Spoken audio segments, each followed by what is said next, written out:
Okay, so let me preface this by saying, first up, I'm sorry that the audio is not going to sync up with the video perfectly. I tried my best, but I am not good at editing. Okay, the following is an example of coaching an athlete through weightlifting derivatives. Weightlifting derivatives are commonly used to develop power in athletes across sports. In this video, the athlete will demonstrate a number of common but varied faults, allowing us to explore the many options available.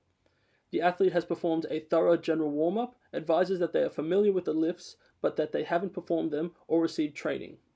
To begin with, we assess the athlete's ability to hold a weight overhead through some shoulder pressing. This is important because many of the lifts require that the athlete hold a weight overhead. The athlete exhibits difficulty in maintaining a vertical torso and potential range of motion issues. We run the athlete through shoulder dislocations, reminding the athlete to maintain a braced core with the cue body shot. The drill puts the shoulder joint through full range of motion at a reduced resistance. The athlete then exhibits much better shoulder mobility upon re-examination. The final stage of specific preparation requires the athlete to perform a number of squats. This acts as both an assessment of lower body mechanics, whilst physically and psychologically priming the athlete for leg drive. The first derivative that we look at is the push press. The push press is similar to a shoulder press, requiring that the athlete move the bar from the shoulders to a locked out position overhead, but includes a leg drive phase to initiate the movement. Athlete's instruction is grouped to avoid cognitive issues. Positioning and postural cues ask the athlete to grasp the bar outside shoulder width, breathe and brace, take it out, and your stance is hip width, toes out. Once the athlete is in place, the athlete is asked to dip into a quarter squat, drive through the legs, and use momentum to press the bar to a locked out position. The athlete is asked to perform repetitions providing frontal as well as side views. The athlete's form displays substantially vertical forearms, suggesting the athlete may need to be introduced to the front rack position. The athlete is asked to take the bar across his collarbones as if performing a front squat, then dip and lightly drive to familiarize themselves with transferring force this way. The athlete is then asked to reperform the push press, wherein we see the adoption of this lesson results in perfect form. When we're satisfied that the athlete is comfortable with that motion, we move on to the push jerk. The push jerk is a natural progression from the push press, as the push jerk only differs in adding a secondary drop after the drive. Consequently, positional cues remain: grasp the bar outside shoulder width, breathe and brace, take it out, and your stance width is hip width, toes out.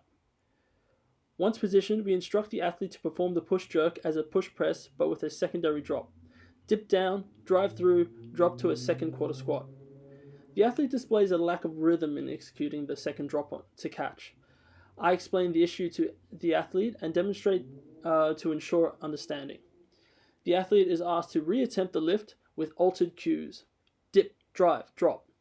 The final press-like exercise is the split jerk. The split jerk resembles a push jerk in all ways until the drop, which differentiates by having the athlete drop into a lunge.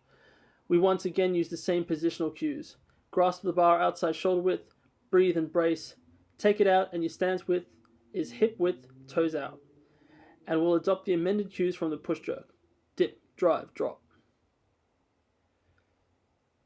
The athlete is immediately instructed to re-rack the bar, as the first repetition caused the athlete's knee to go into valgus.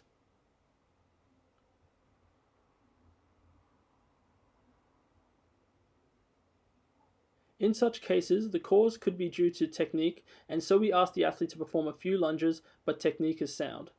Another potential culprit could be weak gluteal muscles, the remedy for which is strengthening exercise such as glute bridges and monster walks.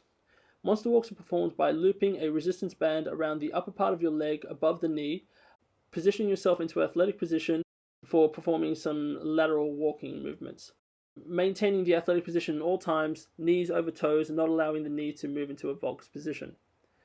The effects can be seen acutely if the athlete simply needed to consciously fire their gluteal muscles in the lift. Next, we instruct the athlete to set the bar up for our first lower body lift, the power snatch. The facilities in this video are particularly restrictive in room overhead, unfortunately preventing the lift from being performed with plates on. This requires adaptation in performance, which will be addressed here and in the clean. The power snatch is a derivative of the snatch, which involves moving the bar from the floor to overhead in one fluid motion. The full snatch would be completed by dropping down into a deep overhead squat, but the power snatch has the athlete receive the bar in no lower than a quarter squat, thereby negating any possibility of cheating the lift of explosive intent. The athlete is first instructed to grasp the bar outside the marks in a hook grip and stand up. At this point, the athlete is asked whether the bar is at the crease of his hip, and if not, to adjust, as this will guide optimal grip width. The athlete is asked to walk it out and take a hip width, toes out stance.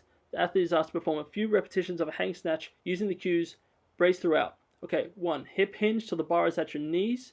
2. Explosively reverse into a jump shrug. 3. Then drop under. The athlete's execution suggests the athlete is overutilizing upper body musculature and underutilizing the target lower posterior chain. This runs counter to the entire premise of prescribing weightlifting derivatives and therefore must be addressed. The best exercises for reinforcing lower body explosiveness are jumps, and there are a great many to choose from, but due to the aforementioned architectural restrictions, the athlete is instructed to perform kneeling jumps. These emphasize power stemming from larger muscle groups in the posterior chain, the gluteal muscles and hamstrings. The athlete is then instructed to re-attempt the hang snatches, showing improvement in power recruitment. The athlete is asked to best recreate a power snatch from the floor using the positional cues hook grip, hip grip, brace and stand, walk it out, hip stance, toes out. Performance cues for the full snatch include reverse deadlift to start position, leg press the ground, explosive RDL into jump shrug, drop under, stand up. Finally, we load the bar and position on the floor for the power clean. The clean requires the athlete to lift a weight from the floor to the rack, position in one fluid movement with the power clean having the same power condition on it as the power snatch. Positional cues for the power clean will differ given placement of the bar on the floor. Note that aside from grip width, positional cues here would also be used for the power snatch. Bar over laces, meaning the athlete should be standing in proximity so that the bar is over their midfoot. Hook grip just outside shoulders, asking that the athlete hook grip the bar with a width greater than their shoulder span, but not so wide as a snatch. Breathe, brace, and drop those hips. Performance cues are leg press the ground, explosive RDL into jump shrug, drop under and punch your elbows through, stand up. The athlete displays an inability to receive the bar in the final rack position. In cases such as these, it helps to maintain perspective of the purpose behind the means. Although the task is a power clean, the goal is to develop lower body explosiveness and triple extension against resistance. With that in mind, we can choose to substitute an alternative and possibly revisit the power clean in the future. In this case, we will utilize the high pull. Positional cues for the high pull are bar over laces, hook grip just outside shoulders, breathe, brace, and drop those hips. Performance cues are leg press the ground, explosive RDL into jump shrug, control the descent, lower under control.